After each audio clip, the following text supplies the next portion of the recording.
काँग्रेसचे माजी मुख्यमंत्री पृथ्वीराज चव्हाण यांनी गोपीनाथ मुंडे काँग्रेसमध्ये येणार होते या केलेल्या वक्तव्यानंतर आता राजकीय वातावरण ढवळून निघाले.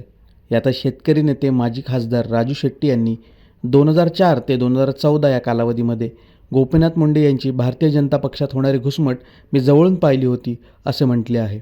आपण पाहूयात राजू शेट्टी नेमकं काय म्हणाले. सर काय सांगाल, आपण आता वेदांत दर्शन घेतलेलं आहे, श्रावणाचा पहिला सोमवार आहे. काय मग? कालपासून मी मराठवाड्याच्या दौऱ्यावर आहे. विशेषतः शक्तीपीठ महामार्गावर संभाव्य बाधित जे शेतकरी आहेत त्यांचे मेळावे सध्या चालू आहेत. हिंगोलीला झाला, परभणीला झाला आणि म्हणून आज बीडमध्ये आल्यानंतर श्रावणातला पहिला सोमवार परळीच्या वैजनाथाचं दर्शन घेतलं, आशीर्वाद घेतला आणि साकडं घातलं. महाराष्ट्रातल्या 12 जिल्ह्यातल्या शेतकरी हा शक्तीपीठ बाधित व्हायला लागलेला आहे. जवळपास 26,000 एकर जमीन बेचिराख व्हायला लागलेली आहे. त्यातली 19,000 एकर जमीन ही बागायती आहे आणि या शेतकऱ्यांना बर्बाद करून बागायती शेती उद्ध्वस्त करून सरकारला काय मिळणार आहे, तेव्हा सरकारला सुबुद्धी सुचावी आणि हा महामार्ग पूर्णपणे रद्द करावा असं साकडं मी वैजनाथांना घातलं. अनेक महिन्यापासून शेतकऱ्यांचा हा आक्रोश पाहिलेला आहे रस्त्यावरती, मात्र सरकार अद्याप या याच्यावरती ठाम आहे. काय आहे नेमकं सरकारच्या माणसाला? याचं कारण शेतकऱ्यांच्या आक्रोशापेक्षा हा उद्योगपतींचा दबाव जास्त वरचढ ठरायला लागलेला आहे. आज आपण बघतोय की सिंधुदुर्ग पासून अगदी यवतमाळपर्यंत प्रत्येक जिल्ह्यामध्ये शेतकरी संयुक्त मोजणीला विरोध करतोय, पोलिसांच्या लाट्याकाट्या खातोय, पोलिसांची 2 हात करतोय.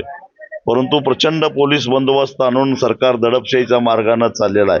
हे कुणासाठी? तर हे जनतेसाठी नाही, स्थानिक लोकांना तर याचा काहीच उपयोग नाही. कारण हा एक्सप्रेस महामार्ग आहे आणि एक्सप्रेस महामार्ग असल्यामुळं याला फक्त 856 किलोमीटरमध्ये 26 ठिकाणी ओपनिंग आहे.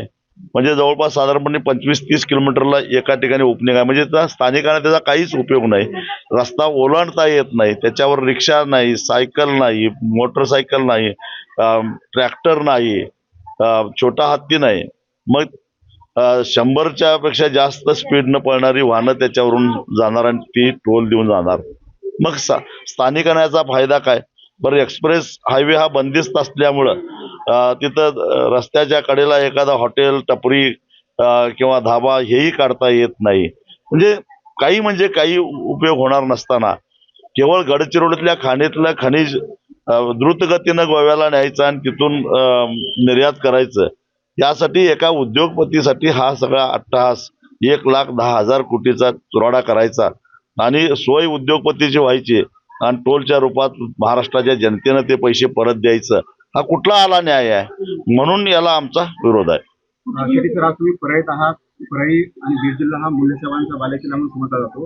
तुम्ही यापूर्वी त्यांच्यासोबत कामही केलं होतं आणि खरं म्हणजे सध्याचं जे राजकारण आहे, आपण पृथ्वीराज चव्हाण साहेबांचं जे स्टेटमेंट आहे, संजय राऊतचं आहे आणि आज नुकतंच एक स्टेटमेंट केलं आहे महादेव जानकर सरांनी की खरंच मुंडे साहेब हे काँग्रेसमध्ये जाणार होते आणि त्यावर संजय राऊतांनी म्हणलं आहे की ते जर काँग्रेसमध्ये आले असते तर त्यांचा मृत्यू झाला असता.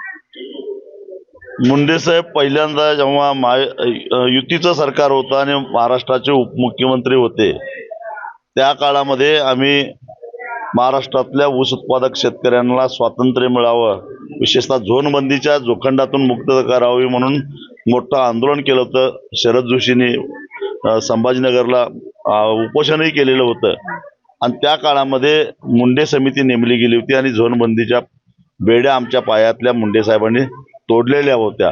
त्या काळापासून मुंडे साहेबांच्या अखेरपर्यंत म्हणजे 2014 पर्यंत त्यांचे आणि माझे अतिशय जिव्हाळ्याचे संबंध होते.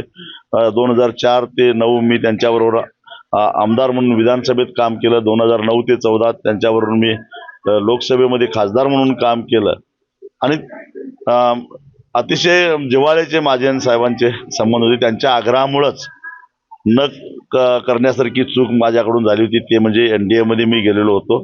परंतु साहेब गेल्यानंतर मी तेही चूक दुरुस्त केली. तर साहेबांच्या आग्रहाखातरच मी गेलेलो होतो. विशेषतः 2004 ते 2014 या काळामध्ये भारतीय जनता पक्षामध्ये मुंडे साहेबांची होणारी घुसमट मी जवळून बघितलेली होती.